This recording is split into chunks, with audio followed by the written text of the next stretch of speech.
The Dateable podcast is an insider's look into modern dating that the Huffington Post calls one of the top 10 podcasts about love and sex.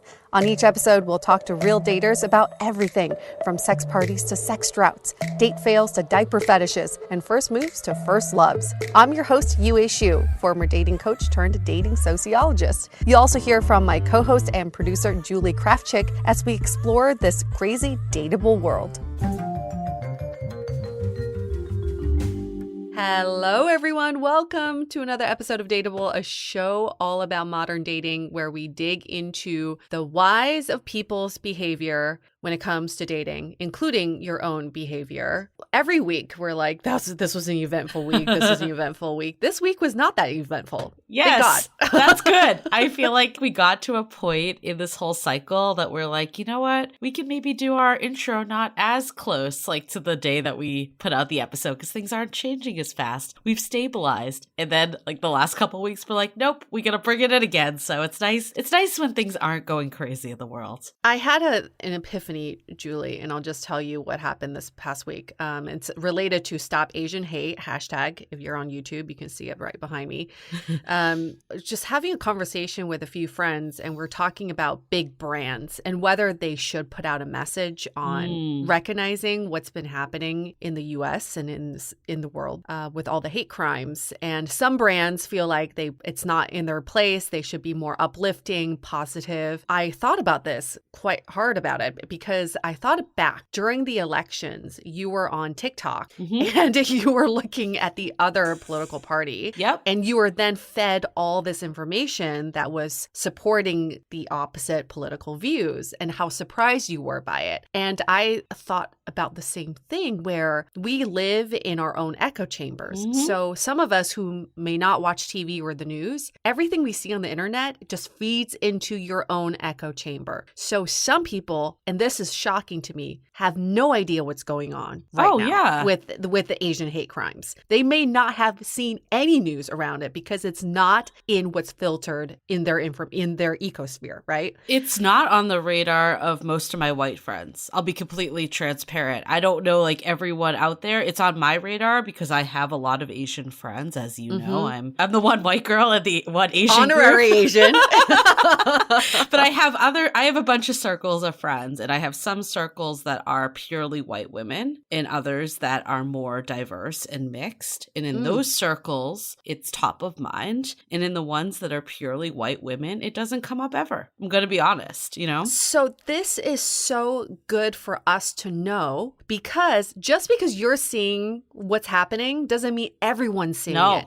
And the people who should be seeing it are not actually aware of what is happening in the world. This is my call out to all the big brands out there.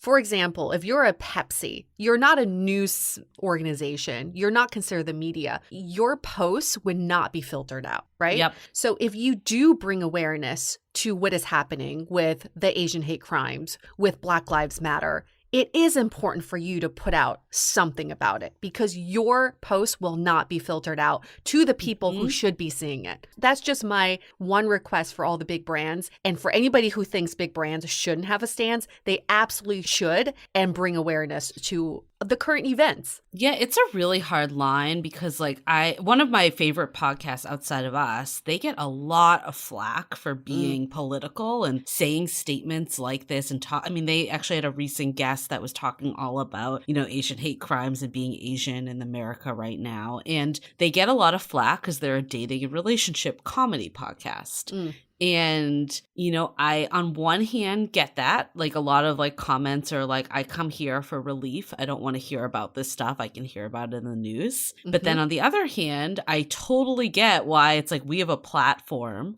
especially you as an Asian woman. It's like, I want to use my platform for good. And I get it, but I see both sides of it because I'm sure we have listeners out there that love hearing this stuff. And a bunch of people in our Facebook community actually reached out and said how they love the last couple intros. But I'm sure there's other people out there that are like, just get to the dating topics. That's why we're here, I get it. But it's our house. And my friend Emily posted this and I just want to read it. The first task of the activist is to make the invisible visible. So whether you agree with our platform or not, at least bring awareness to what's happening. It is the responsibility of any influencers or anybody with a platform out there, especially these big brands, to just simply bring awareness to what's happening. Totally. And I actually put up a post. I think this was like, you were kind of just like in the thick of all the stuff that was happening. This was like at the very beginning. And I just put up a post in our group that being like, you know, all our Asian, like Dateable fam, Asian listeners, like we're here, we're sending you love, we see you. And people's like reaction was just like,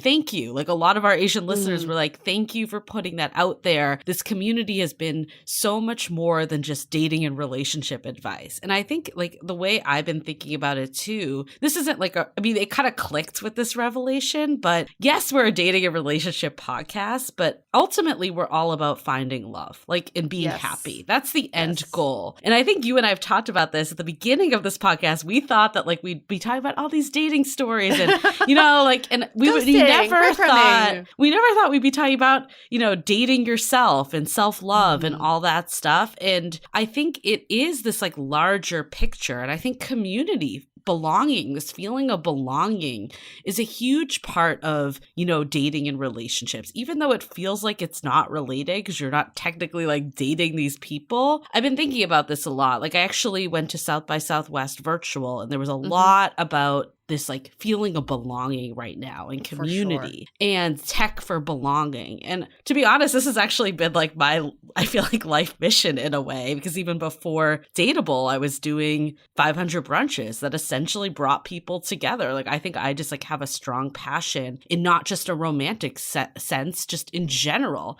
of bringing people together. I was thinking about this for myself and I'm like, yeah, of course I want a partner. Of course I do. But I'm also okay now. Like I have more than enough people that I talk to on a daily basis. Like I feel a sense of love with community, with whether that's our own Facebook community and Dateable community, but also like my community in San Francisco and like all the friends I have, the family I have, like all that. And I think if you're coming from that place, you don't fall into these traps of just like sticking with these people that like treat you like shit for like months and months and months. So I do think it all connects. And also when you have a sense of belonging, that hate dissipates because that hate is replaced by love and you're able to date without hate. And when people don't feel like they belong, that's when they dig themselves into this dark hole of misery, of negativity, of just hate, you know, for whatever reason from their past and their dating traumas. So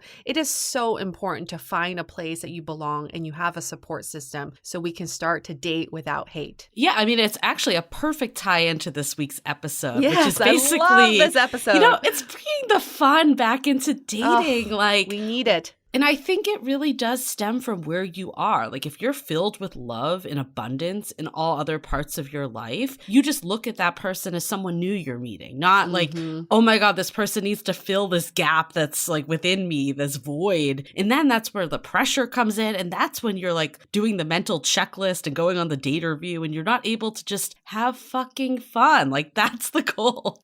And why is that so hard? How do you have that fun? You have to understand what it's like to bring play into dating and into relationships and into your life. So we have this expert on. He really is the expert in play, which just means he is a professional kid.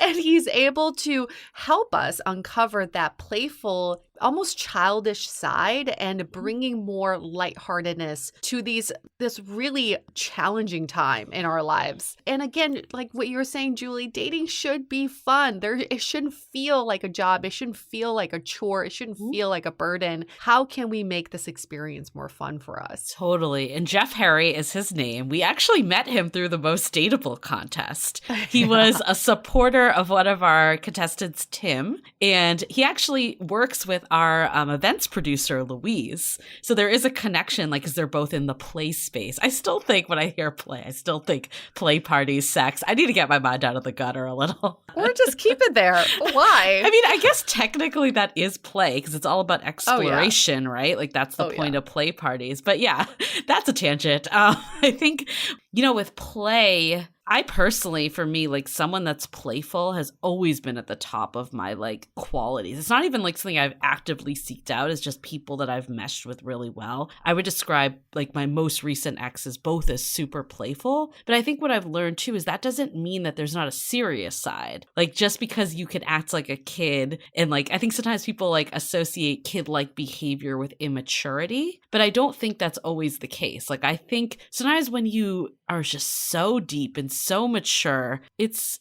draining and boring. Like I was on dates recently that I'm just like, I need to like go home because I'm mentally drained because we've just been like airing out our dirty laundry, hearing about like exes and like, you know, your past. Like there's a time and a place for that, but on a first date, just fucking have fun and get to know each other. Fucking have fun. And have good etiquette. Can we just bring up last week's episode? I knew it'd be controversial. We talked about modern dating etiquette, and this instigated many discussions in our Facebook group. One of them being this idea of Venmo requesting your date after the date. Oh, God. And I got it handed to Larita here. Okay, so she wrote something that I can totally resonate with. She went on a fabulous date with someone. They went hiking, great banter, and she started to lose interest the minute he asked to split the bill over Venmo. He was like, let me get this first, but then I'll Venmo request you for the half. There's just something so petty and so unromantic about that. I used to, Julie, you know, in the beginning, I used to be all about the man paying for the date. I've now shifted. I think it should be equal, like 50-50. But to me, that means taking turns, wanting to pay for your date. The want, not the need, but the want to pay for your date, and to put a smile on their face, to be like, I got you, like this is mine. And then I know they're going to get my next meal or whatever adventure. But the minute someone asks me to split the bill, I totally agree. My heart just goes, like it throws up a little bit. What makes this so difficult is that everyone has a different point of view. Like Sonia, another member, was like, I kind of like Venmo. It's pragmatic. It's practical. So that's what makes it really hard, is you have no idea where this other person is coming from. I logically get the sharing the expenses 50-50. I totally logically get it, but there's something still within me that I cringe when the guy doesn't pay on the first date. Like there's something about it, and I know that's old school, and I know it shouldn't matter. I think though this also, it's like how you say it too, because I had this one situation where I remember this so well. It was like when I was doing 500 brunches, so I was not making much income at all. If anything, it was like startup mode. And I was on a date, and we went to the super expensive wine bar that he picked. And I did like the fake purse reach at the end. And he's like, oh, you know what? I'll get it because you're bootstrapping right now. And you're not making a lot of money. And I was like, that is not what I want. Like, if you were just like, I'll get it because I had a really good time with you. It's just like, it was so unattractive and unappealing. And then I actually ended up fighting it because I did not want someone to pay for me out of pity. And then I got stuck with this massive bill when I wasn't making any money. And I was like, fuck, I should just let him pay for it. What was I doing? It was like my ego got in the way, but it was so insulting.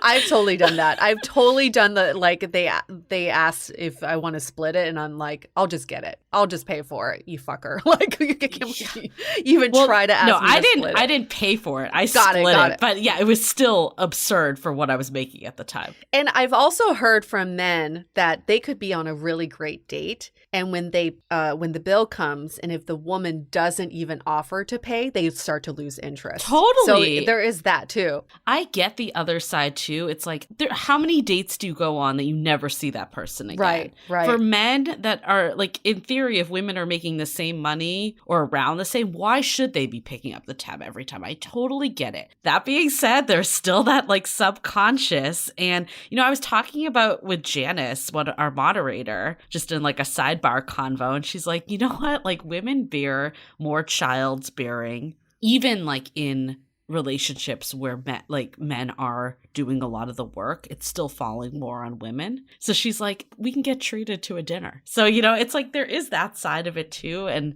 again, you could argue that in many different directions. It's such an interesting topic. Yeah, because I don't like it when the conversation turns petty. It's more like, there should be a fight to pay for the bill, not a fight to try to split the bill.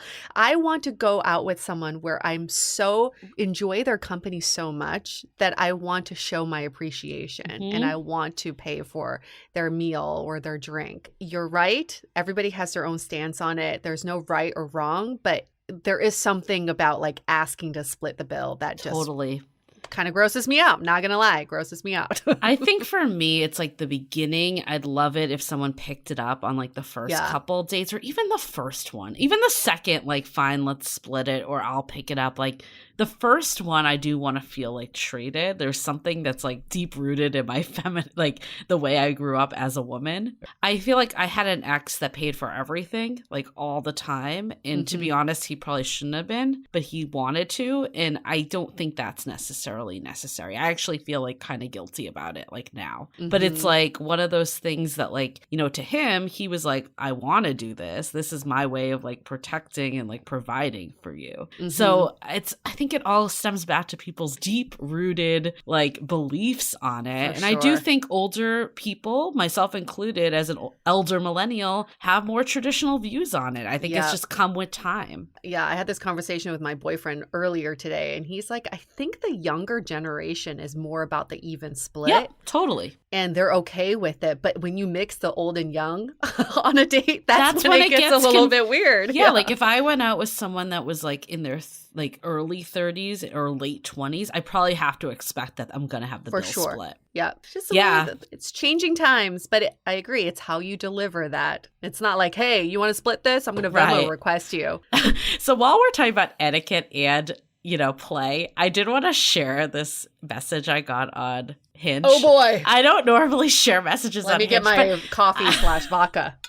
I actually feel like this is just play gone wrong. Playfulness is great, but we talk about this on the episode. You kind of have to match each other's energy on play. And I was thinking about it, like you can bring playfulness into very early messages and flirting and all that. But the problem is sometimes you don't know the person in their tone in just message. And I think, I mean, I've said this before and people disagree with me. I'm personally so anti these like witty, clever opening lines on dating apps because I think they fall short a lot of times because there's no tone and knowledge of this person. So this is what I got. I have a photo of myself in a sriracha costume. And I probably should actually take this down because it's a little old at this point. But I think part of why I had it up is because I had like some prompt that like my favorite costume was sriracha. And everyone would be like, oh, why don't you have the photo up? It's a great photo. And it was a great photo. And I think it does bring my playful side out because I do love like Halloween. It's my favorite holiday of all time. And you made that costume, right? I did. I made it myself. But anyways, I think it's retired now because of this comment has put me over the edge with it. But it's time to retire this as a photo. But this was the comment I got on it. And I'm sure he was trying to be like funny and witty, but it came off. No. Let's just go into the comment. Okay. I love how you're like trying to. I'm trying to help him out. Like I don't think his intention was bad, but it just came off so gross. I'd like to twist your cap off and squirt you all over my nudes. Ugh. And then there's an emoji of noodles and a crying, laughing face. Ew. Okay, nudes like noodles. Yeah, like he was trying to be like twist on words. Twist, squirt, and nudes should never be in the same sentence together when that's your opening line. Just saying. And I think it was also like he didn't message me late night, but I didn't check the app. So when I actually did check it, it was like 9 a.m. in the morning, and that's what I got. So you have to also remember the state of mind someone might be in when they're receiving it. Like I opened my phone, I was like, ew. Like I like my stomach, like I like threw down the phone because I was so repulsed by it. Yeah. I mean, that's like a comment you can make after dating for a little bit and you know each other's sense of humor. But when you don't, it comes off creepy. Squirt, nobody should use the word squirt. It's like the word moist. No. Those two words should not be used when you just start dating someone. If you're in person and you're like laughing and you're like, I want to squirt on your dudes, like joking, like I think that could be, I don't know, even that. I don't think the way you just said it, I was like grossed out by you.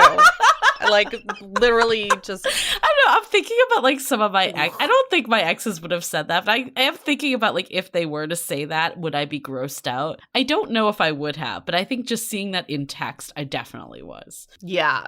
You're like, no, I'm grossed out regardless. Do you remember the time when I was on Tinder and this guy, the Oh my messages God. that we had back and forth with the emojis? He was super playful in the beginning. I was like, this guy's funny. He's very clever and witty. And then he was like, so I'm just curious, how do you feel about... He put a tongue emoji and an eggplant emoji. So I'm like, blowjobs? I mean, sure. I don't have any particular feeling about that, but I've done them. And then he's like, great. So how do you feel about... Then he put tongue emoji, eggplant emoji, and another tongue emoji. And I had to ask, like, whose tongue is that second tongue? And he said, mine. Like, whoa. So you're asking how I feel about both of us sucking the same dick. That is no longer play for me. That's just borderline wacko. Like, that we haven't even met. I'm going to give him credit, though. If he putting it out there. But if he had put that in text, you would have been repulsed. But because he threw it in with emojis, he got a conversation started. But I put on my podcaster hat. I was super curious. So I asked him what he meant. And he actually went into his fetish and how he and his ex-girlfriend found someone on Craigslist that they would suck dicks with. And it was a part of their pastime. He just wanted to get out there. Like, are you into this or not? If you're not, we're not going to meet up. We're moving on. Yeah. We're moving on. So maybe you're right. Maybe it's better to just put it out there from the get-go. Maybe this guy was like, I am really into twisting, squirting on your nudes. And if you're not in for it, let's not meet up. I don't know. The way he did it, I think he was just trying to be clever. But you know what? I think we'll go on this episode. We're obviously going to show how, you can kind of meet someone where they're at with play and when to be playful and how to be more playful. So you'll get all that in the episode. But this was a quick anecdote of maybe what not to send. It is related to a question that I want to bring up. So remember, we're doing this new segment. We'll call nude segment. It's a new segment. Like NOOD or N. We're now calling it the nude segment every week. Hey, you know what? If people are listening to this is a great way to drive YouTube traffic. Hey guys, we're doing a nude segment now. Come to our YouTube page. That is the way the YouTube channel is going to grow. Let's just do it from the now. title is nude segment. Nude segment, and then we just have censor bars. That's a brilliant idea. Anyway, let's park that for a sec. We'll brainstorm that later. Yeah. We'll iterate. We'll noodle it out a little bit. We'll noodle on that.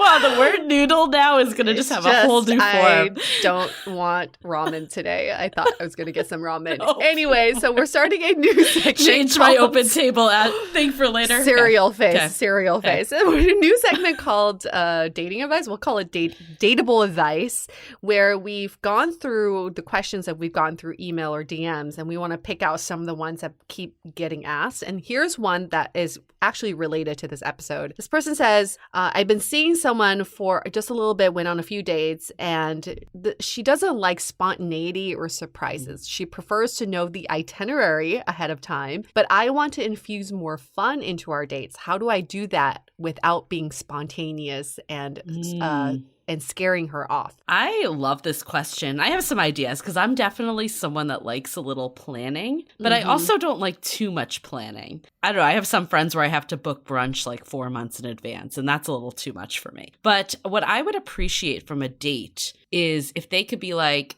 early in the week being like, hey, let's do something on Friday or let's do something on Saturday. I'm not going to tell you what it is, but here is like, a hint, maybe wear sneakers or like whatever, like if there is like some sort of, dress attire, because I would feel uncomfortable if I was taken off guard majorly. But I think that could be add an air of excitement to like, what is it that this person has planned, but also not totally throw someone off guard that needs a little more planning and structure. I think people innately do like surprises, but they want to be prepared as well. So for me, I would love to know everything that I need to prepare for this. I don't need to know exactly what we're doing, but give me the rundown. Like you said, what should I wear? Should I eat ahead of time? Mm-hmm. What's the weather going to be like? How long will it be? Will I exert a lot of energy, or will this be more of a passive engagement? Whatever it is, I just want to be prepared. I always like to watch those surprise proposals, and I'm like, does she know that she was getting proposed to? Because she's in full makeup. Like I'm always like, if you're going to surprise me with other people around, if this is being filmed, make sure that I am dressed up exactly and camera ready for it. Just because she says she doesn't like spontaneity and surprises doesn't mean it's the event itself. She just wants to be set up for success. That's basically what it is. I think the other piece too is, even if it's not like this like big plan of like, hey, we're going to have this surprise day. Let's say you're out for dinner. Let's see where the night takes us. Let's go to another bar. Let's go to a gelato shop. Let's go to the park and have like an impromptu little like park picnic with wine. Like, I think you can like bring spontaneity that way while you're already out. So it's not just dropping something on someone's plate either. Yes. And it's the gorgeous thing about relationships is that you're just trying to get information from each other. So on one hand, maybe get curious. Why is it that you don't like spontaneity and surprises? Maybe there was a surprise that went wrong in your past and it comes from some sort of trauma. Or get to a point where it's like, okay, so you don't like it when you wouldn't like it if we crashed a party, for example, but you would like it if, would you like it if I told you this and we did that? So it's constantly pushing the boundaries in a safe way of what your partner really means when they say, I don't like something. I love that. Just ask, set it up. And then if someone's like, no, I really don't want you to plan this surprise, like, getaway or whatever, then don't do it. Like, you have to then decide like how important spontaneity is, or find other ways to do spontaneous activities. Dude, when you say surprise getaways, I'm like, whoa, that triggers something for me. I think on paper it sounds so romantic, but in reality, I'm like, no. Did I pack enough underwear? Exactly. What's the weather going to be like? Don't just spring that up on me. Just tell me what to do to prepare. I don't need to know where we're going, but set me up for success. I had a friend that had her boyfriend pack 2 suitcases, one with cold weather gear and one with warm weather wear. That would literally give me anxiety. But for him, it worked out well because he was that type of person. So I think it really is knowing your audience. And I think that's why sometimes these big gestures do kind of fall flat if you don't know that person well. So I love this, like, build up to it. Maybe try small things. Maybe it's starting when you already have a date and then adding a little. And then maybe from there, it's adding a little more for the idea we had about, we're going to do something Saturday, wear sneakers. Like, it's just a keep building up instead of going in with this huge plunge from day one. For sure. And also remember, fun and playfulness doesn't always mean surprises and spontaneity. No. You can still have planned fun. It doesn't have to. I've learned that the hard way. I love surprises, but my parents don't. And I always love to surprise them. And they're like, stop surprising us. You're going to give us a heart attack. Like, stop surprising us with shit. Just tell us what's happening. And I think, I love that too. It's like, just because you like spontaneity and they don't, it doesn't mean your relationship is doomed too. Like, what is it about spontaneity that you like? Is it that you just have this like level of playfulness and fun? Maybe you can inject that in a different way. Yes. Really good point. So there you go. If you want to infuse a little bit of fun into your dates without too much surprises, that's our 2 cents.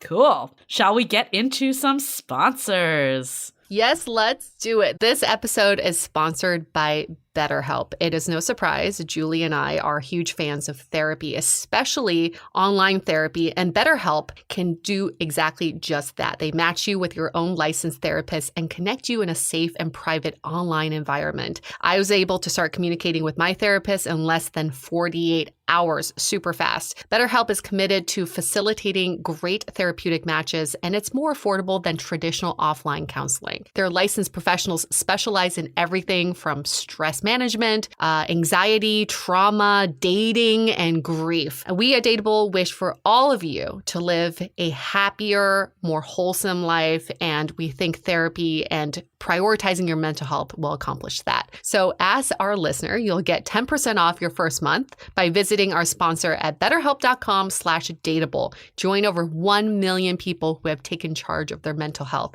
Again, that's BetterHelp, HELP.com/DATEABLE. This episode is sponsored by Apostrophe, a prescription skincare company for people that are ready to take their skin seriously. I've struggled with skin issues all my life, ranging from acne, uneven skin tone, and now aging. And now with all the mask wearing, it's exasperating my skin issues. And then Apostrophe comes to the rescue. So here's how it works. You fill out an online questionnaire about your skin concerns, snap a few selfies, and a board-certified dermatologist creates a customized treatment plan just for you. Your medications are then delivered to your home. Easy. It took me maybe 3 minutes to fill out the questionnaire and upload my photos, and I've already started my treatment, and I'll update you all on how that's going in a few weeks. So far, I've seen a drastic reduction in my maskne. That's mask acne, in case you didn't know. In the meantime, get $15 off your first visit with a board-certified dermatologist at apostrophe.com/dateable and use our code DATEABLE. This code is only available for our listeners. To get started, just go to apostrophe.com/dateable and click begin visit, then use the code DATEABLE as sign up and you'll get $15 off your dermatology visit. That's apostrophe.com/DATEABLE and use the code DATEABLE to get your dermatology visit for $15 off. Awesome. So, shall we hear it from the one and only Jeff Harry? Woo, go Jeff.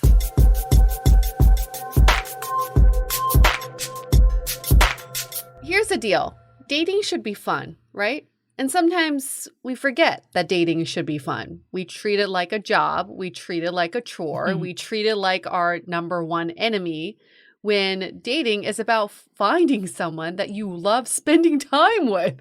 Why should it feel like a chore? So our guest today is here to help us bring playfulness back to dating. And before we get to what playfulness means, because I'm sure there are lots of different definitions of play, I just want to introduce our guest of honor. His name is Jeff Harry. He's 42 years old, currently lives in Chicago. He's been there for the past year and a half during COVID, obviously like everyone else who's just been somewhere else during COVID, but he still has a place in Oakland. Look at you with your pied-à-terre. Originally from the suburbs of Chicago, he's pretty single and he has been taking a dating sabbatical. He's an international speaker, positive psychology coach, and founder of Rediscover Your Play, where he shows individuals and organizations how to tap into their true selves, to feel their happiest and most fulfilled, all by playing. Julie, when I say the word play, what do you think of? I think of play parties. So our mind is in the gutter. Our listeners know Louise, who's kind of like our events extraordinaire, and her and Jeff know each other from the play world. And literally every time she says it to UA and I, our mind like reverts back, think about like play parties, like sex parties that we've been to. But that being said, but you guys have a much more PG rated definition of play. And I think it's interesting because play parties, the whole idea is to get out of your comfort zone. Even though it's sexually, it still is a form of play. So it makes sense. But we know that you primarily work with like businesses, and that's kind of the people you think of that are like stiff and need to let loose and like play. Right. But we find it in daters. And I'm curious like what your definition of play is and how you see it coming into dating. Sure. So I define play as any joyful act where you are fully present in the moment, where there is no purpose, there is no result. You don't have anxiety about the future. You don't have regrets about the past. You're just like fully in flow, like you're fully in the zone. And when you're doing that, I guess when you're dating it's the same feeling where you're like, you forget about time. It's where you could be talking to someone for 3 hours and you're like, no, you hang up. No, you hang up. And because you're just in that mode, right? Or you're on a date and like 4 hours have passed. So, when you're really in that flow and you really like feel that connection with somebody, that's when I truly feel people are at play. And we know you're currently taking a dating sabbatical while you're at your pied-à-terre in Chicago. But when you are in the dating scene, how have you been able to integrate play into dating? Yeah, so I hate meh dates, like average dates. I'd rather it be amazing or horrible, because if at least it's horrible, it's hilarious. And then I have a story afterwards. But when it's just meh and you don't really know, like, should I go on the date again or not? And you're like, oh gosh, like, enough meh dates. So like, I want something super unique. So even twice I did this. I learned this from Love Actually, where I took a date where instead of us going to the movie theaters, we went to SFO International Airport. We went to the international terminal. We got food and we got flowers. And we just watched people get greeted at the international airport. And when we felt compelled, we would give out flowers to certain people. And we would just come up with stories for people and just be like, I wonder who they're waiting for.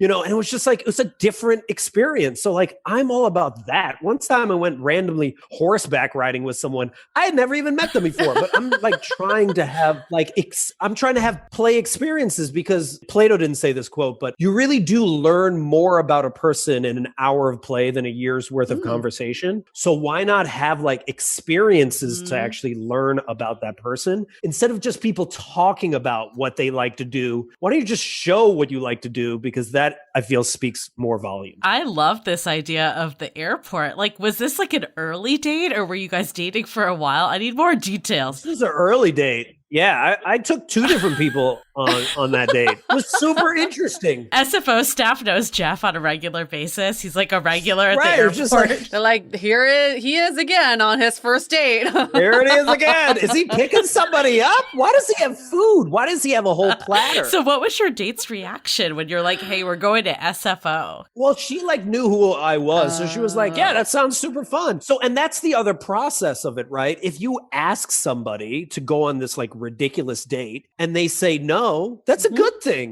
because then you're filtering out who's down and who's not down to do this, right? Like, imagine if someone that like loves to work at soup kitchens, and it was just like, my first date's going to be at a soup kitchen. So even if it doesn't go well, I know that I have another person that's doing work alongside me. Like, you would just experience something brand new with that person. So I'm all about doing that. I mean, personally, for me, like, someone that has playful qualities is such a turn on. Like, all like my past like exes, like, definitely would describe them as playful. Like, that's something that comes to mind. And I might not have done like necessarily like playful activities as much, but there's something about their demeanor that was very playful. Like, my most serious ex like broke into song from Fiddler on the Roof like on our first date, because and then like from then we had like a shared, bond over this movie. And my other ex like had this, it was just like this ridiculous thing that he like had like stuffed bears that he was obsessed with. And he like started naming my pillows that like resembled bears. And we had like this whole like secret like love story between my pillows and his bears. And I know that sounds so freaking ridiculous. No, that sounds perfect. It was so cute. And like, when you like someone, that shit's adorable. And I know it sounds super weird. No, it's perfect, right? Because why is it perfect? Because it's weird, it's strange, it's nerdy. It's everything that we actually are, right? I think a lot of times we have, as Chris Rock says, like our representative for the first date. And it's like, hello, this is me and this is what I do for a living.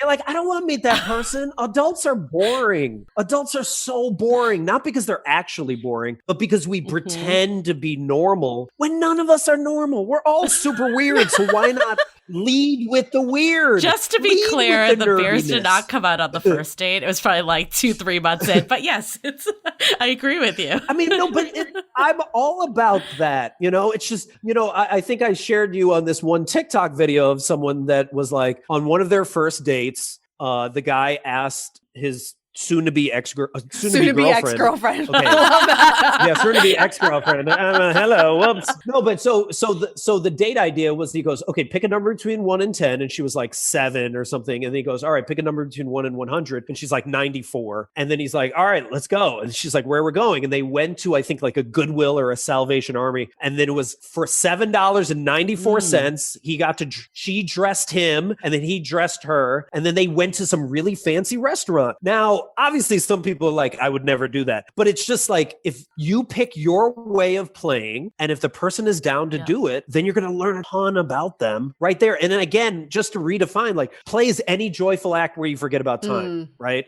So it can be anything can be play. There's not just certain ways in which this is play and this is not play. It's all up to you how you define that. If that's y'all just reading books at the library, sweet, nerd out. Like, do you, boo boo. I think it's like it forms a connection though, because it's like an inside joke. It's like inside, activity that you're not doing with every last date. So I love it. Okay, so I'm very intimidated by this. I enjoy play in a relationship, but in dating, it's a little hard. One, because I'm lazy. I just feel like, just go to a bar, or go to a restaurant. It's just easier. And two, sometimes I feel like when the play someone creates is not suited for me, it becomes daunting. Oh, I agree. Maybe you can give some advice around how people can create play that's customized for their dates. Right. So first off, I hate forced play. So if someone's like, let's play, and you're like, right. I have 30 minutes. I don't really care. I don't really want, I think it's part of the discussion, right? Like when you are interviewing the person before you meet them, you just start talking about like things that you find really fun, and you try to find what like connects to both of you. Part of the reason why I mentioned like go weird and be like nerdy is because you also are trying to filter people out, right? When I've been at bars or like dance clubs or whatever it would have you see the same person there, the same CrossFit guy named Chad, who does finance. You're like, we've made that guy. We know that guy. I don't want more of that guy. And how do you like filter that out? It's through play. It's also about even how you go about meeting people, because if we're always like going to certain places and that's where we're supposed to meet, instead of being like, let me just do something fun, right? Let me just go to this woo-woo camp or this self-improvement camp. I've met more people that are closer to my shared values when I go to something like that than me going to like a bar or Whole Foods at the takeout line and just hanging out there, even though SF Chronicle says that's the place to be. I think also a lot of times it's just organic. It's honing in on those playful muscles. Like I'm pretty sure my ex wasn't like planning to sing Fiddler on the Roof. Like it just happened to come in. And I think that's like really the key to it, because I agree, like if it feels too forced, then it feels like contrived, and that's not really play at the end of the day. No, everything is, even conversation is like, I was saying it in the article I just wrote, you inspired it, by the way. So it's like improv, where it's like you're doing a yes and with people whenever you have a conversation with them. You start off and you're like, hello, what are you doing? What is it? And you start joking around about something that you appreciate about each other, and you're yes-anding each other. And only what happens when it doesn't feel right is when someone either negates it or it just doesn't vibe. So this is all about active listening, and this is all about like reflecting back what you've heard. And all of that is part of the play. I'm not just saying, Yue, like, hey, you got to get out there and go to LA's international terminal tomorrow. That's going to be the new date hotspot. And you may or may not show up. I just have to wait. Right. We start off small. It could even be the questions that you ask someone, because usually we ask, what do you do for a living? I think that's a horrible question. I always ask, when was the last adventure you were on? What mischief are you causing in the world? And people are like, mischief? What about mischief? And then some people are, let me tell you about my mischief. So like you don't know, but just even the interesting taking a risk and like doing that 20 seconds of courage, like, and trying out something that you're like, oh, I want to do this, but I'm kind of nerve-sighted. I'm both nervous and excited about this. Let me try this. Is a way in which you can you can come up with something, you can co-create with this other person. Yeah, like I had a conversation the other day where it turned into like the guy like hooked me with his photos of his corgi, but it turned out he didn't actually have a corgi, so he was like, I corgi fished you, and then it like became this joke, and he like sent me a cat photo the other day, and I'm like, now you're catfishing me, and it like I think it's because it's like fed off of each other, but if one person wasn't into the joke, it would have just died at that point. It would have become like a thing. It's about creating these inside jokes, but I can can also see, so here's the question. Do you think play is successful with all personalities, or do you think it has to be specific personalities? Because I'll give you as an example, Jeff. When you came on the Zoom and you showed up, for people who can't see, he's got a clip-on bow tie that's made out of cardboard or plastic. Is that Legos? Lego. Immediately, I turned on my playful side because I was like, yes, this guy is here to have a good time. So I feel like you brought that out of me, but is it because I already have that kind of personality where the playfulness may be dormant and it just needs to be like stimulated? Or do you think that everybody has that inside of them? Oh, everyone has it, but I feel everyone has it in a different way, right? Not everyone is like extrovert with their play. Some people are very introverted. See, I also talk about how play is the opposite of perfection. And perfection is rooted in shame and ego and not looking stupid and peer pressure, right? Like it's all the things from high school that we hated the most. But play is experimentation. It's curiosity. And that's what I feel like is a better or just a really more enjoyable way to approach dating or your whole life, because then it's just like you're able to let go of expectations. You know, expectations are the thief of joy, and adults get so fixed on results. And that was why 2020 was such a tough year for so many people, because on top of all the loss and the pain, also they had all these dreams December 31st, 2019 of what was going to happen. I'm going to get married. I'm going to change the world. You know, I'm going to start my business. And then all those things didn't happen, right? And when we get fixated so much on that result, it destroys the present. It destroys the process. And how many times have you been on a date and you're like, all right, you know, this person is shorter than me. What are our babies going to look like? Oh my gosh. How is he going to look when he's 80? And you're just like, whoa, let's just like be present with what's happening now and just see what's happening and stay in the moment and stay navigating like that uncertainty and be comfortable in that uncertainty instead of being like, I need to know the right answer, because there is no right answer. It's different for everybody. I think you hit the nail on the head of why play has been sucked out of dating, especially with apps where there's so many prospects. People are trying to like cut through the clutter and also not get hurt. Right. So they turn to the daterview, which is basically just like, you know, a bad interview where someone's just pressing you for questions and, you know, asking you why your last relationship didn't work out or where you want to be in 5 years. And that's a shitty date. It's not fun. Like, core of that approach is to get information. But you said something interesting earlier that you could actually learn more from an hour of play. Like, how do you get people to like rewire their brain on that? Well, you have to let go of the result. That's the biggest one. You have to be like, all right, what is the purpose of me being here? Is the purpose of me to see if this person checks off all the boxes? Or is the purpose of me being here to see if I am enjoying myself? Like, am I having fun here? Like, do I trust this person to go and to escape from the room and us try to get out together? You know, like there's certain things that you can actually learn. It's funny that we focus so much on words, right? And words is what, 10% of communication? Tone is like 40%, you know, body language is around 50%. Oh, we're so focused on the wrong thing. We actually think that if I go on more apps and I interview more people, just logically, I will eventually find the right person because I've crossed all these other people out. Maybe you will, or maybe you won't, but is it fun? I'm all about like, why don't you just do things that are fun? And then if someone happens to be there that connects with you, sweet. But like, I'm trying to live my life. And then if someone amazing happens to show up, then that's great. But I think when we're coming from a place of lack, right? And we're just like, oh my gosh, I need to find this person. And this person is going to fulfill my soul, you know, and fill the gap that's in my heart. Like, man, that's a lot of pressure on you as well as the other person. And then you're going to have that first date. And the first thing you're thinking about is like, so, you know, is it going to be a year before we get married? Like, whoa, man, that's a lot. You know, like he's a redhead. Will I want to have his baby? Do I want redhead babies? Like we haven't even had a drink yet. I get a little concerned with when people use the word fun too much. It gets thrown around. How was the date? It was fun. How was the event? It was fun. But was it actually fun? It probably wasn't. It was probably fine, but it wasn't fun. It was fine. So they're using the wrong F word.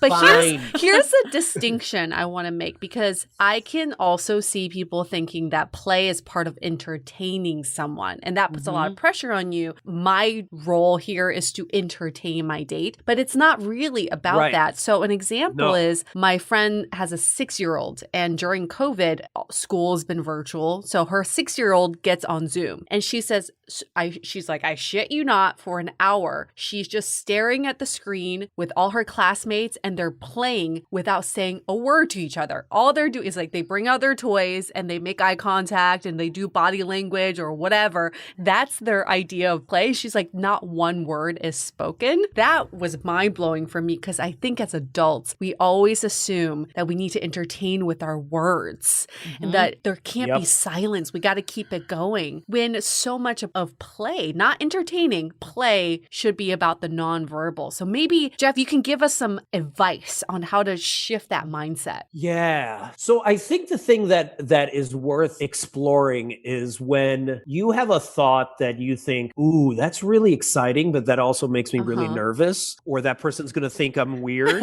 Do it.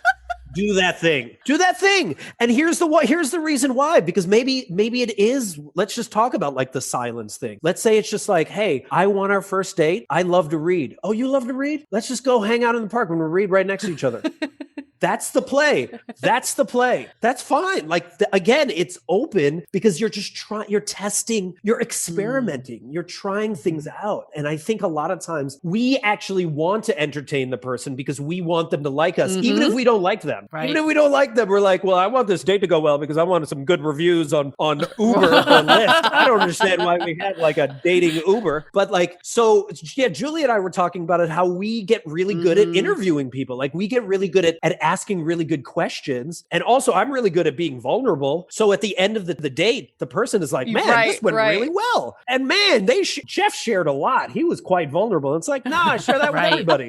Like, that's just my threshold of vulnerability is just more than most people. So I think what I recommend doing is, again, play is like a dance. It's an exchange. And you should be showing them what your type of play is. What your type of interest is. So that you don't feel like you're entertaining them, but you're like, hey, I'm doing my thing. Oh, you're doing your thing. Oh, here's what I love about my thing. Oh, I love that. Oh, what are you doing? Just like the kids do, where you're just like kind of curious and then you go back to your thing. So then you're staying within yourself and you're not trying. The reason why dating is so hard and exhausting and feels like work is because we're trying too hard. We're trying to be somebody else. We're always playing a role, but why not play a role that we actually want to play? Yeah, I mean, I think the best dates are when it just feels like two friends that are hanging out and it's not like a formal thing. Those have been by far the best dates I've ever had. You know what's interesting though is I can hear people saying, like our audience being like, but don't we need to get like deep? Don't we need to like share our life's like goals and ambitions and all the stuff that isn't really considered play, but more like, you know, the deep talk? We actually ran a super interesting dating experiment a while ago. It was a Love is Blind experiment off of the TV show. And UA and I, along with all of our listeners, we were convinced that one of the guy, Ryan, was going to pick this one woman, Taylor, like, cause they had like this spiritual connection. They bonded. Yeah. Like all this, like they kept talking about like in the check-ins, like how deep they were bonding. So we all thought like across the board, he was going to pick her. And then he ended up picking another girl, Lacey, because she was fun. That was his like exact words. But that being said, it kind of petered out and maybe Taylor actually would have been the better long-term partner. Like, how do you balance both? And like, what is your thoughts about, you know, going deep and also being playful? Does it have to be one or the other? No, I mean, play can be deep too. Like I do this on Clubhouse all the time. I do like introspective play where we ask like really hard questions. Like, all right, this is the Tombstone play game. Here lies Jeff, best remembered for embracing play, being his nerdy self and loving Cobra Kai, you know, and like that is like a sentence that everyone then has to answer on Clubhouse. So like there are ways in which you can ask really interesting questions. What about the 36 questions that make you fall in love? You could ask one of those questions on one of your first dates. Again, again, it's about where do you want to go? Do you want to get deep right now? Let's go deep right now. Let's pick one question out of the 36 questions, or my friend Jan, who has these Ask Deep question cards, and we pick one and we answer that. Like that can all be it. Or you can just be like, okay, tell me your worst dating experience. And then as y'all are sharing that together, all of a sudden you start to peel the layers off and you're like, oh, wow, that's real. And then maybe you feel comfortable enough to ask then, why do you break up with your last person? Or one of those like really hard questions that was in the DATEABLE game show that was like, oh, the V card. Everybody was so vulnerable, right? Everyone was kept passing out their V cards. Hey, this is just a side conversation, but it seems like you have a lot of fun on dates. You're very playful. Why are you taking a dating sabbatical? I would assume that you just love dating. You just be out there dating night and day. Now here comes the hard-hitting questions. Whoa, night and day. Jeff doesn't work. He just goes on dates 24/7. Right. That's just what I do.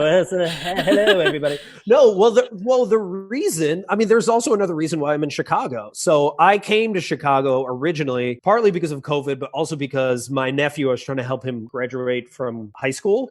So he moved in with me and I helped him get into college. So I moved back, October of 2019. But also a person that I was dating lived in Chicago and I was living in Oakland. So I spent the last year and a half with her, and like I got really close to her and her kids, and it was amazing. And then it ended up not working out. So like I'm still here in Chicago and planning to head back, but like I went all in to be like, I got to see this through, and I put my heart and soul in it, and I got like super hurt, and I'm sure she did as well. But I feel happy that I at least explored it and took the full risk. And I think that lesson can be learned in the dating world is, I can't believe I'm quoting We Bought a Zoo, but it's just like, the movie with Matt Damon, by the way, 20 seconds of insane courage. Like all you need is 20 seconds of insane courage, 20 seconds of sheer bravery, and like everything can change. And I feel like at every moment you have that. And one thing that my friend Angie Cole taught me that I thought was really powerful and helped me in my relationship, Angie, and her boyfriend have this rule about, it's called open hand, not open marriage,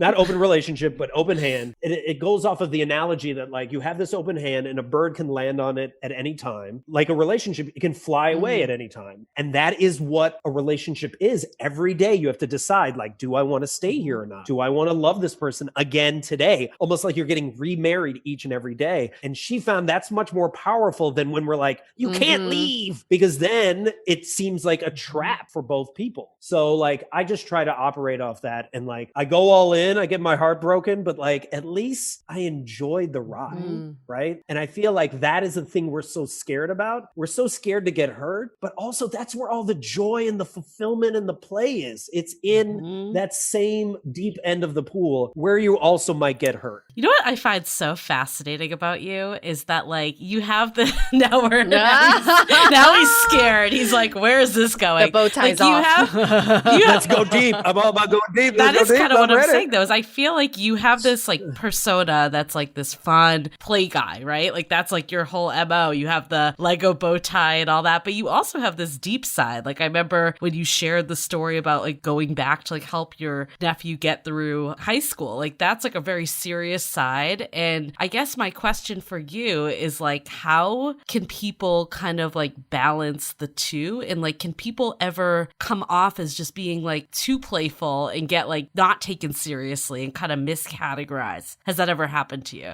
I mean, yes. I mean, I run stuff for like Fortune 500 companies, and all the time they're like, who in the world is this ridiculous dude? But as soon as I help create like a psychologically safe like workplace for their staff, and they're like taking risks, and all of a sudden they're like, oh, this super weird dude actually is helpful. So I think a lot of times, again, we're trying to be like, what is the right way? Can I be more normal? And Viola Davis says this all the time, like you either claim who you are or you end up chasing your worth worth for the rest of your life. And how many people do you know chasing their worth, like constantly looking for validation and being like, is this the right way to date? Should I be on Hinge? Should I be on Tinder? Should I be on Coffee Meets Bagel? Should I be? And it's just like, it doesn't matter. It really doesn't. Like, and what I mean by that is, you know, it's just like the Thigh Master. When someone's like, I lost all my weight on the Thigh Master. And you're like, it wasn't the Thigh Master. It wasn't Tybo or your paleo diet. You just decided now I'm going to lose weight and you're attributing it to this. And it's the same thing with like dating apps. Is dating apps the right way or not the right way? Who knows? It's up to you. There's no right way, right? Like you could go to woo-woo camps and meet someone. You could be on Hinge and meet someone. You could go to a bar and meet someone. You could just hang out at Whole Foods every day at the same time. And meet someone. Looking for Absolutely. that. Like, You forgot the airport. right. So play with it, right? And stop looking for the right answer, as there is none. The right answer is the one where it's just like, you know, as my friend Eduardo always says, you do you, boo-boo. Like, you know, like own you, because the more you are yourself, right? And I hate faux authenticity. I hate how people use the word authentic all the time. Just be yourself. What does that even mean, right? But it's just like, just be what you are scared to be, which is you. Put it out in the world. You might get rejected, but also you might be like putting out to the world so someone else that sees and resonates with your nerdiness is like, yo, I need to hang out with that person. So for someone who is putting themselves out there in a authentic, non-influencer way, and they're getting a hang of this whole playful dating, bringing it to their relationships, etc. I think another question people would have, though, is coming out of a date where maybe we played for 8 hours. How can I tell if that was a good date versus I just created a really fun, playful environment? I can see myself going on a date with you, Jeff, and we hang out for 8 to 10 hours. We're playful. We're doing all this and all that. And I come out and I'm like, I think that was a bomb ass date. I think we're falling in love. And you could just be like, that's a Tuesday. You know? So how can people be more in touch with their feelings after the fact and really like get to the core of like, was that a good date? Did we make a connection? Well, did you enjoy the experience? Or did you enjoy the person? Did you connect with the person, or you just remember what do you remember afterwards as you're describing it to your friends? What is actually coming out? Are you talking about more about what you did, or are you talking about more about who the person is? You know, my best friend Dana, she still gets like warm and fuzzy whenever she brings up her boyfriend. They've been dating for like 5-7 years now. Like they get all like that feeling right there. Like, you know it. It's that same when you finish the date, you're like, fuck yeah, I want to go on another date. Like you don't wait 2 days. No, you're like, I want to talk to that person right now. Like I am missing you as we're leaving, right? That's when, yes. And if you're like, oh, well, I don't know, it was kind of good, but maybe if you're persuading yourself, no, that's move. You can move on. Dead on, because I've heard people describe their dates and they lead with the activity. Totally. Like, oh, I went to mini golf. It was so fun. And it's like, but could you have gone to mini golf with anyone? Yeah. Like, you know? And I think that is a telltale sign of like, is it the person or is it the actual date? Because I think the best dates, you could literally be doing nothing. Like it almost doesn't matter where you go because it's just the personality that you're jiving with. Yeah. And also like, if you're like, okay, I don't know what playful activities I can do, right? Let's say you're just like, I don't play. There's a lot of people like I work with, like I had a lawyer client once that was like, I don't play ever. Sounds like. And I was like, well, what do you do? And she goes, well, I take people that hate each other and I get them to agree on one thing. And I was like, ooh, tell me more. And she was telling me, she was like, ooh, that's your play. That's how you play. So again, it's very broad. So here is a play experiment you can do with your friends to like actually identify ways in which you could play more and then maybe play more in dates. So you reach out to 3 to 5 of your closest friends. You can also do this on social media, but it's better to reach out and like talk to your friends. I know, over the phone, it's scary. And so you ask them these 2 questions. And the first one is like, what value do I bring to your life? Like, what do I do for you? Like, why are we friends? Because I think a lot of times we forget what impact we have on people's lives, right? So that's the first one. And then the second one is, when have you seen me come most alive? And this is based off the Howard Thurman quote of like, don't ask what the world needs, ask what makes you come alive. Because what the world needs is for more people to come alive, right? And another way of asking, when have you seen me come most alive, is when have you seen me most playful, most creative, most myself? So what value do I bring to your life? And when have you seen me come most alive? And when you get the answers back from 3 to 5 different people, drastically different answers, and you write them all down, you start to see all these patterns, and you're like, oh, wait, those are the ways I play. Oh, those are the ways I actually get really excited about life. Oh, those are the ways I actually impact people's lives. I didn't even remember that. Or thank you for reminding me, right? And then when you write it all down, then you go back out to your same friends, you get a little tipsy, you have a little tipsy storm. I like to call it tipsy storm, right? Or you could even do this over Zoom, and you show them all the things that you've written down and all the patterns, and you brainstorm a bunch of adventures that you could do as friends, or adventures you could do with potential dates. But again, it's a playful activity to like rediscover. Can we do it on each other, Julie? Sure. Let's do it. Jeff, you're going to moderate this. Everyone's going to witness.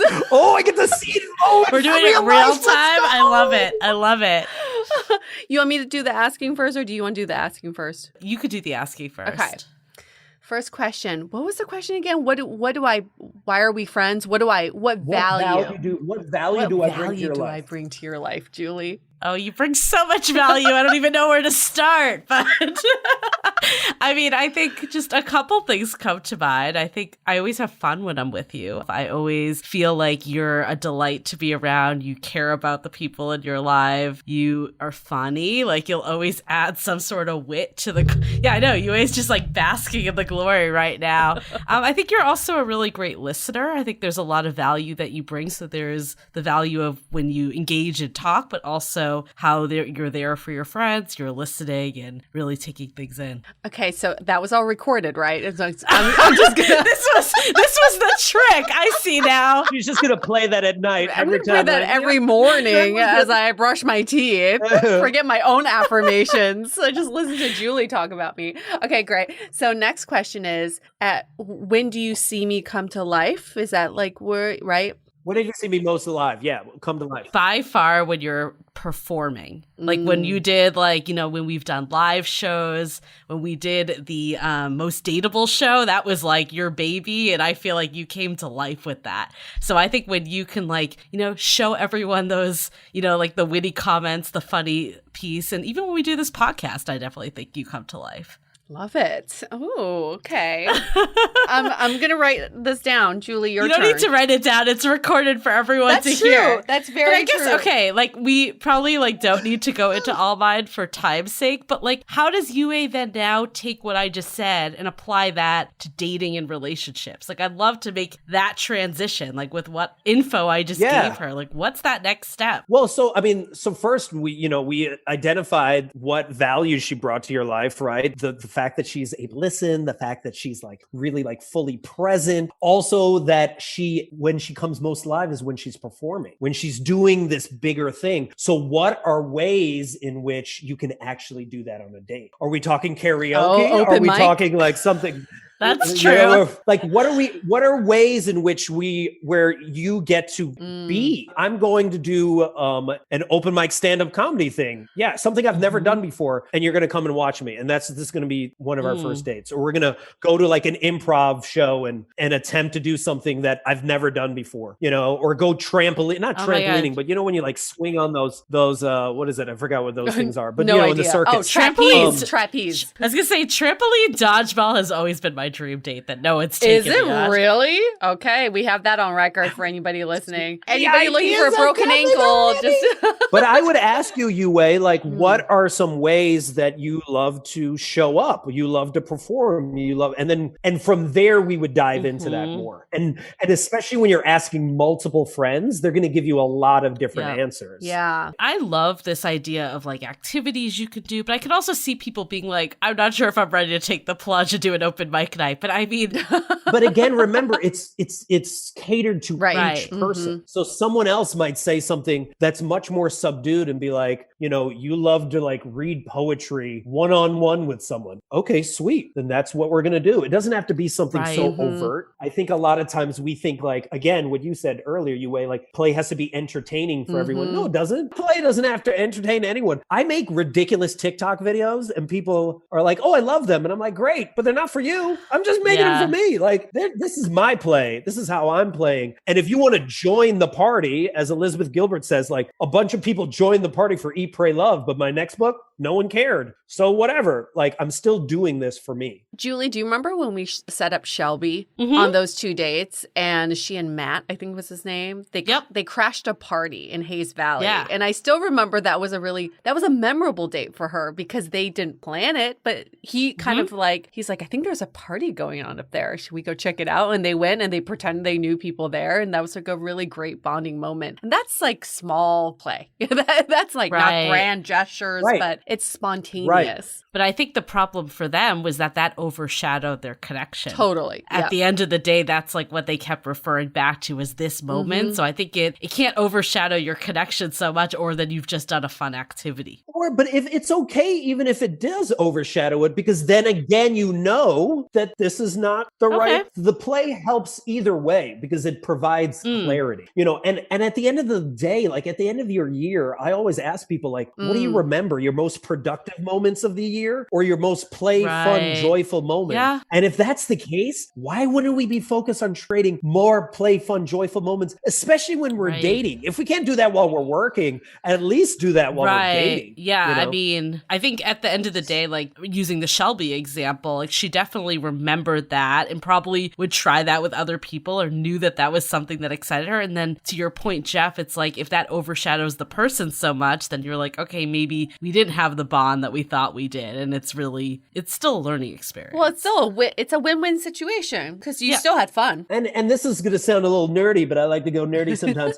I had a colleague who used to work on the Mars rover, and she was like, they were all about always making it fail. Like their job was to constantly break it on the ground on Earth so that when it finally went out into, Mars 1.5 million miles away, they would have known all the ways in which it was going to fail. And I think a lot of times when a date fails, or a relationship doesn't work out, that we feel like we've lost. And it's like, no, it's just more information. Right. It's just more information that's getting you closer to what you really want. And I say this a lot that like, I forgot who told me this, but someone said, you're either in a relationship and you're in the relationship until you learn the lesson that you need to learn. And then when you finish learning that lesson, you either decide, all right, now this relationship's over because it's done, right? And we celebrate that. Or I continue the relationship because I want to learn more lessons with this person. But either way, you're constantly growing. And I think we don't give ourselves credit for that. I think each time, like I was just with someone for a year and a half, I could see it as like a waste of time and just be like, oh, I'm starting back at square one, but I don't want to believe that. I don't. I want to believe that because I met this amazing person that had me grow in certain ways, now I'm a better person because of that, right? And I think we need to celebrate that more and stop like beating yourselves up and listening to our inner critic that's like, you're always going to be alone. That's not true. Send that person to time out. They should not be playing. Right. I mean, I think it's interesting. I'm just like thinking back to like dates that I've had too. And like one of the ones that stands out with like one of my exes is that we just like took the cable car like 3 times, like back and forth, like all day for no reason. I mean, it cost a shit ton of money because those things aren't cheap, but it was like, just like, it wasn't like this like out of the box, like crazy thing, but it was super fun and playful. And I'm curious, Jeff, because like, I'm not the type of person that has like all these unique hobbies and like does all this like interesting stuff. And like, actually I've had great dates that I've just gone to a bar and like talked to someone and it still felt playful to me. And I think I do have a playful side that comes out with certain people, especially. Like what else can be like a way that people can like show their playful side that's not necessarily like an activity? Well, let me approach it this way. So my friend Desiree taught me this, and Desiree is someone that travels all over the world. She like lives in a van and just travels everywhere. And she learned that she could change her entire day by simply asking the question, how can it get any better than this? And she asked that with like curiosity, like, ooh, how can it get any better than this? Right. And I'll tell you my day today, right? Like I woke up this morning and then I made a TikTok video. Ooh, how can it get any better than this? Ooh, then I hopped on a podcast with this guy from London, and we talked about play all day. Ooh, how can it get any better than this?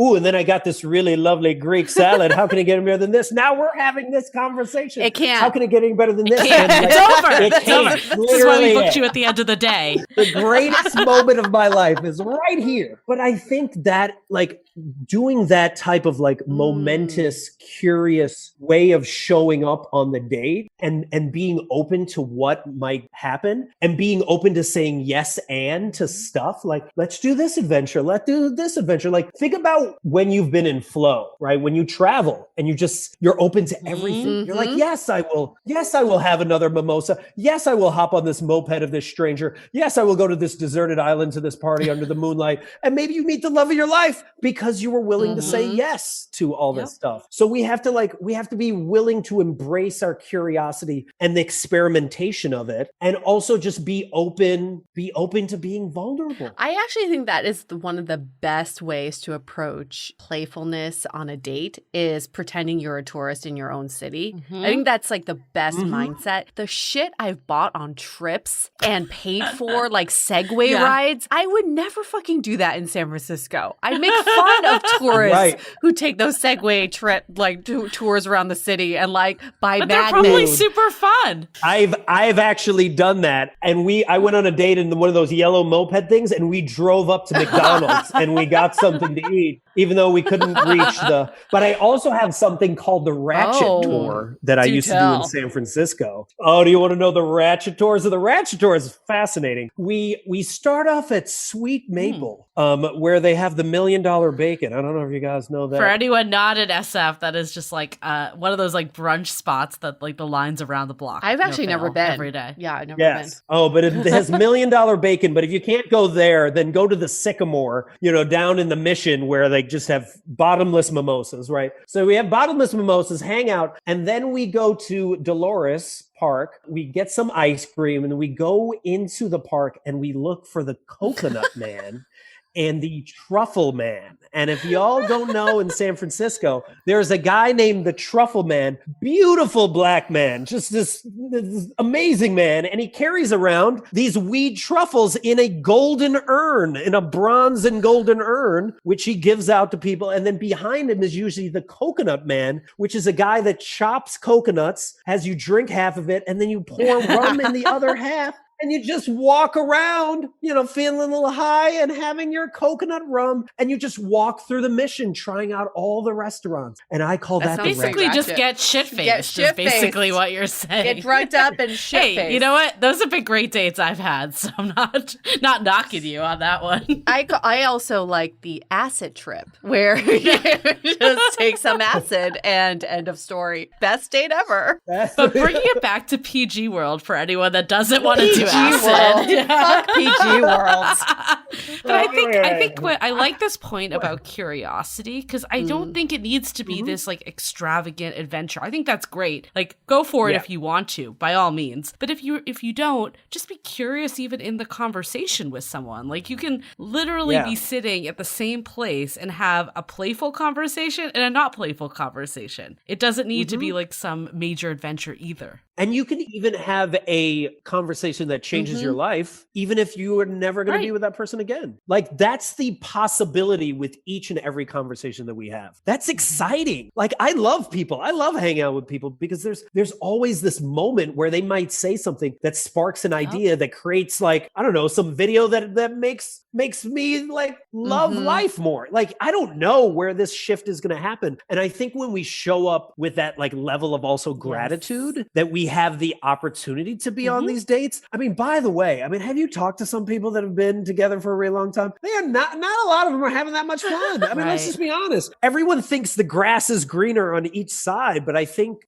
for a lot of people that are single, we're like, I just need to be with somebody, but maybe you don't. Let's not force it just for the sake of forcing it. Like you have the freedom right now to like connect with anybody in the world and go anywhere that you want. No one is holding you back. That is a luxury. So explore that because you don't know how long you're going to have. For that. sure. Yeah, I mean, also, I think the side on the long-term relationship, because I did actually want to touch on that I think you could definitely bring play to that too, right? I think I read somewhere that one of the top reasons that people got divorced is they stopped dating each other and they stopped being curious about each other's lives. So I guess like from your perspective, like what are some ways that people could bring play even if they've been with their partner for 10 plus years or whatever that might be? My recommendation is go have more adventures. Go have more adventures separately as well as together. Because when you have adventures separately, then you can actually come back and tell each other about that. Because a lot of times we're like, well, let me tell you about it. You've already told me that story. I've heard that story like a million times. Like, oh, do something new. But when you're willing to like, and this is part of also allowing each other in a relationship to do you, right? Do you, boo-boo. And you're like doing these adventures and coming back, you're growing from each and every one of those risks. So go have adventures together, create new experiences together, but also give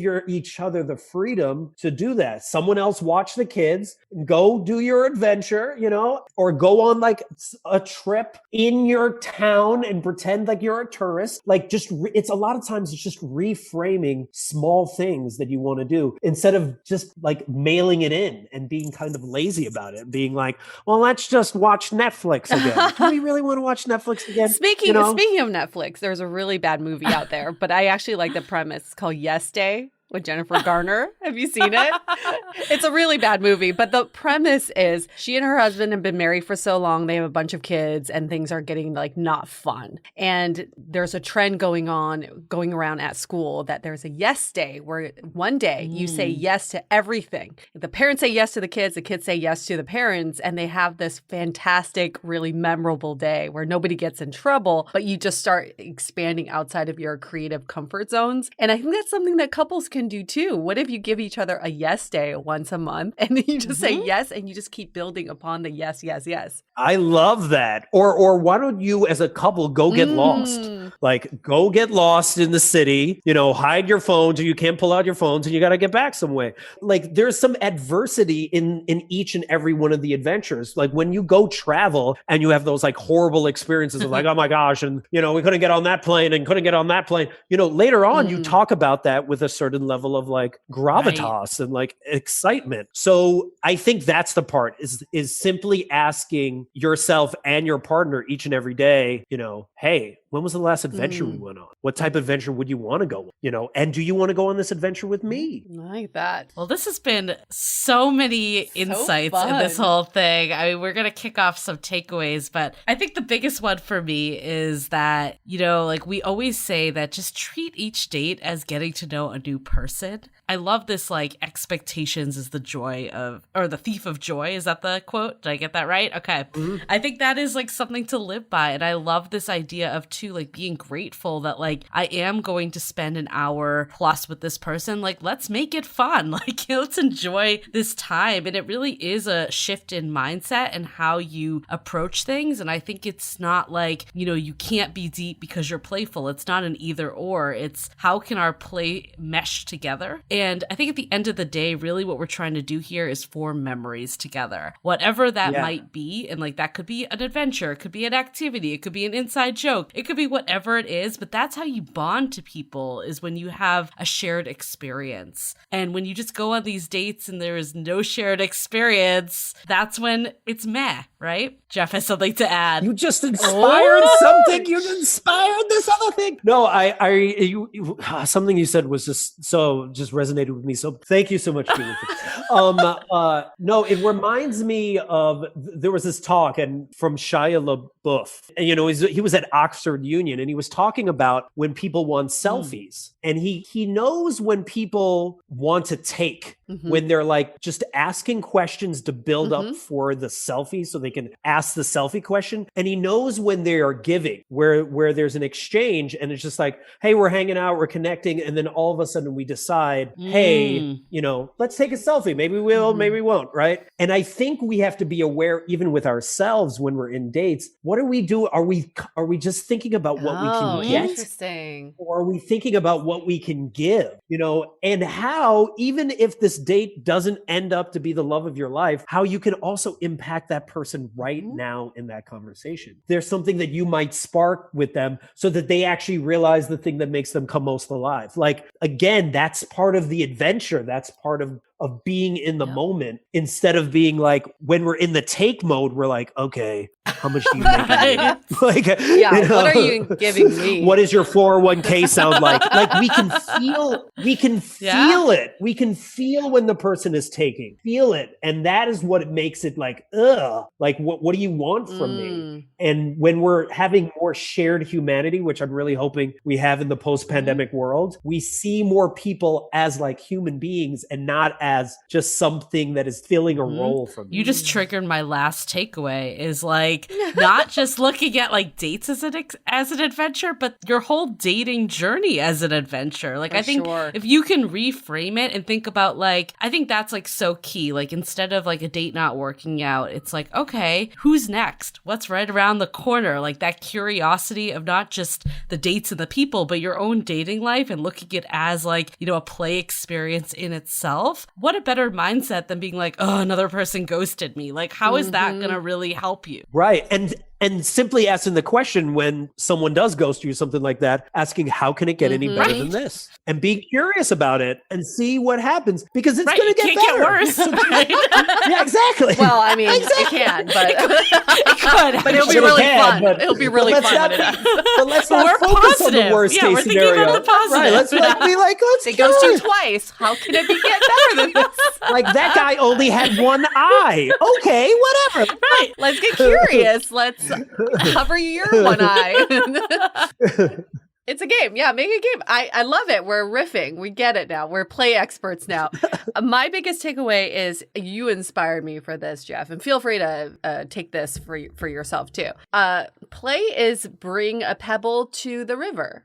All you need to do is bring the pebble and you throw it in the river, and you don't know what ripple effect it's going to cause. You don't know which way the pebble will go, but all you need to do is bring the pebble. We don't need to know the big picture of how it's going to affect the river. You just have to bring that one thing to the table. So I like this idea because it also goes into, this analogy is really synonymous with what we've been talking about, is yes and. We keep building. And the best times I've had on dates and with my current partner is when we keep saying, should we try it? Yes. Should we do that? Yes.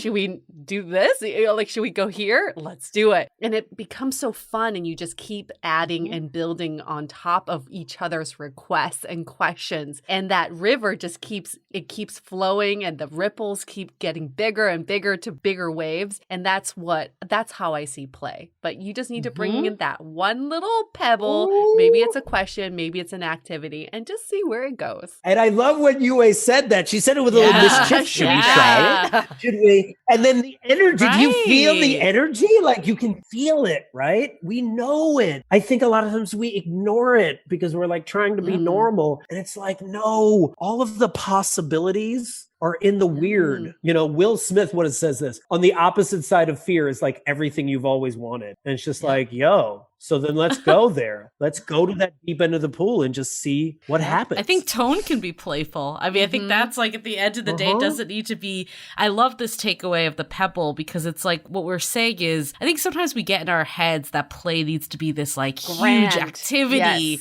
And it's like a lot of pressure, but it just needs to be something small that we see the reaction. And if we both jive from it, and then it will just naturally happen. It doesn't need to be like you coming to a date with a deck of cards ready to go. Right. Like if it goes that way, great. You know, I'm going to be a magician. Let me fan for you. Exactly. No, because and what you said also is like, play is just you being you. It's you being you. You wearing your Lego bow tie is a great example of a pebble, because if you did that on a date, it might have inspired me to bring my own bow tie, which is actually my dog's bow tie. And then we would have a conversation about that. Maybe we bring our bow ties and we wear it to Whole Foods. And then we barter our bow ties for our oranges. I don't know. Right. Or someone that doesn't want to bring a bow tie, they could see the bow tie and they'd be like, oh, I used to play with Legos. And then it goes like into another conversation. It could just never know. Spiral in so many ripple effects in different directions. Ripple effect. I love that a lot. I just love this idea of keeping things things playful. And that doesn't mean keeping things surface level or superficial. It just means infusing the fun back into dating. I think it's about time. Dating should be fun. Right. Especially on the early stages, like before shit gets difficult. Like, if it's not fun then, how is it ever going to be fun? And I love this quote from Elizabeth Gilbert. How many quotes do you have in your repertoire? I'm just they're all in my head. I've counted. You're not even like reading them. That's the best part. I've counted 12 already in this episode. What's crazy was I was on a podcast once where I had to be Elizabeth Gilbert. You had to play a character. That was the podcast, and mine so I had to memorize all of her work. So like now it's just like embedded in my head. But the one that I love is like personal transformation doesn't happen until you get tired of your own BS, like your own bullshit. And it's just like, what is the bullshit that you're telling yourself? Like, what is the limiting belief that is holding you back? What's the old story? Like one of my old stories was I was the guy that a woman would date right before she got married. You're the fluffer. You're the relationship fluffer. Oh, the fluffer, right. So there's even a term for it, right? And why do I tell that story? Because it actually benefits me. It gives me the benefit of not having to like continue to go out there. And it also makes me look good, right? It makes me look like the hero in my own story instead of just confronting them and be like, is that really true? Like, is that the thing? Like, why am I telling this story to limit myself from what is possible? And I think we a lot of times say those limiting beliefs because we're just scared. We're just scared we're going to get hurt. And guess what? You are. But also, you also are going to find such love and adventure and all of the joy. And like, that's living. It's both. It's all the sadness, all the angry, all the grief, all the fulfillment, and all the play, all wrapped together like a roller coaster. And that's so much more enjoyable than just, binge watching Netflix till you die. So let's not, I'm just saying, I love Netflix, but I love this roller coaster analogy too, because sometimes like when you're in the down piece, it can only go up, right? That's what we've been saying. So there's always like something new around the corner if you think about things in this like curiosity, playful mindset. So Jeff Harry, if people want to find out more about you and your offerings and rediscover your play, how can they find you? Not play parties, we'll clarify that. You never know. Hey, different type of play party. I don't get down like that, but I mean, hey, it better not be a limiting belief of yours. You can do it if you want to. You're right. Yeah, I mean, I got to be open. You're absolutely right. Back to San Francisco. Power change. Yeah, so you can find me making my ridiculous videos at the handle Jeff Harry Plays, JeffHarry Plays. And that's TikTok, Instagram, all of them, Medium, all of them. And then you can go to my website, rediscoveryourplay.com. And when you go to it, there's a Let's Play button. And if you click the Let's Play button, I have all these play experiments you can do. And then you can hop on a phone call with me and we can figure out how you can rediscover how dope you are by playing. I feel like you might be getting a lot of calls. Yeah. You got 2 calls coming right after this. We're going to hang up and then we're going to be like clicking that button. Hey, remember us from 5 minutes ago? Okay. Oh, this was awesome. Thanks so much for being on our show, for playing with us, letting us play with you. We're going to have you back and you can play with me anytime you want. I'm just going to put it out there. That sounds so dirty. Just putting that out there. And I meant it for it to sound dirty. All right, just saying. Just saying. Whenever you're back. Let me just adjust these glasses. If anyone's looking for an opening line to show their playfulness, there you go. Oh, at some point we have to do Julie's thing. Yeah, that could be a bonus episode. We got to pay more for that. You got our business all figured out too. There we go. How to upgrade people. So if for anybody listening to this, obviously we'll link all of Jeff's stuff in our show notes. But for us to get fabulous guests like Jeff, please give us a 5-star review in Apple Podcasts. It really helps us get awesome guests, get awesome content, and create even better episodes for you all. So just a simple click on 5 stars and like a quick line about how awesome we are and how playful we are. How you want to play with us. It will suffice. And I guess we'll just wrap this up. I don't want this to end, but play never ends. So we'll continue this in we'll be back other again. ways. We play with Jeff quite a bit on Instagram in our DMs. So. She just keeps saying things. She keeps saying things that are just like digs a deeper hole. My mind is going in all certain ways that it's going back to the earlier part of our conversation. It all circles back. It just circles back. It all circles back. It's getting hot. It's getting hot in here. Before we get in trouble, let's wrap this up. Stay dateable. Do you, boo-boo? The Dateable Podcast is part of the Frolic Podcast Network. Find more podcasts you'll love at frolic.media/podcasts. Want to continue the conversation? First, follow us on Instagram, Facebook, and Twitter with the handle @DateablePodcast. Tag us in any post with the hashtag StayDateable, and trust us, we look at all those posts. Then head over to our website, dateablepodcast.com. There you'll find all the episodes as well as articles, videos, and our coaching service with vetted industry experts. You can also find our premium Why series, where we dissect, analyze, and offer solutions to some of the most common dating conundrums. We're also downloadable for free on Spotify, Apple Podcasts, Google Play, Overcast, Stitcher Radio, and other podcast platforms. Your feedback is valuable to us, so don't forget to leave us a review. And most importantly, remember to stay dateable.